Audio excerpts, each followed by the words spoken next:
The opioid crisis has fallen somewhat from the news, but it rages worse than ever. We're actually at the deadliest moment in what is the deadliest drug epidemic in American history. And the consequences are devastating. There are 3,000 overdose deaths in North Carolina. Tens of thousands of North Carolinians are struggling with terrible addiction. And it doesn't only affect them. It affects their parents, their siblings, their friends, their neighbors, their loved ones. And it really, there's hardly any community in the state that is untouched. When I came into office, I asked myself, how did we get to this terrible place with the opioid epidemic? And we did an investigation, and I concluded that the drug companies were the primary ones who created this crisis. And so I wanted to hold them accountable. We put together a national bipartisan coalition of nearly every attorney general in the country to take these drug companies to court, and frankly, we are winning. We've won $26 billion in the national opioid settlement against 3 distributors and 1 manufacturer. And we have another $8 billion in settlements in principle with 3 other manufacturers. All of these settlements are about 2 things. 1, holding the companies accountable, making them pay. But 2, making sure that this money goes to save lives here in North Carolina. I've been traveling the state, meeting with county commissioners, local health providers, service providers, law enforcement.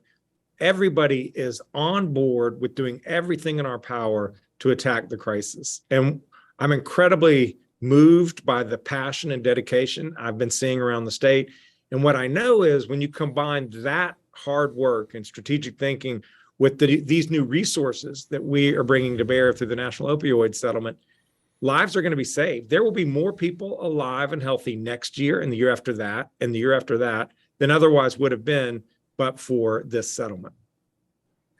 Too many parents have lost their children, whether they were in their teens or their 20s or 30s, and it's heartbreaking. I was just with some of them yesterday out west, and what I've been incredibly impressed by is their ability to transform their grief into service, because they are desperate that no other parent feels the same pain that they felt by losing their child. And so they're giving their heart and soul to this work. And these resources are going to amplify and expand the impact they have on other people. And it's really heartwarming to watch. Yeah, the opioid crisis wasn't created by a single company. Purdue Pharma and the Sackler family probably were the most responsible, but other companies also played a role. Manufacturers, the distributors who take the pills from the manufacturers to the drugstores, some of the national drugstore chains, they all played a role, and they all profited from this epidemic because there were more pills being sold.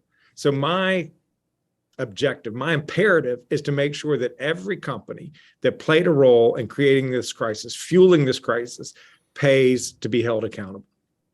They need to help clean it up. There were a couple principles that were really important to us when we negotiated this deal. One of them was that the money actually go to save lives and not go to fill potholes or give companies big tax breaks. We wanted to attack the problem.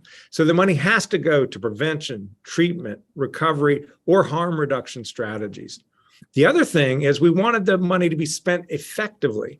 So we have a portal at ncopioidsettlement.org where every government, whether it's local government or the state, has to report on how they spent their money. Who did they give it to? How much did they give it? And what were the impacts? What were the outcomes of that investment? Because it's all about saving lives.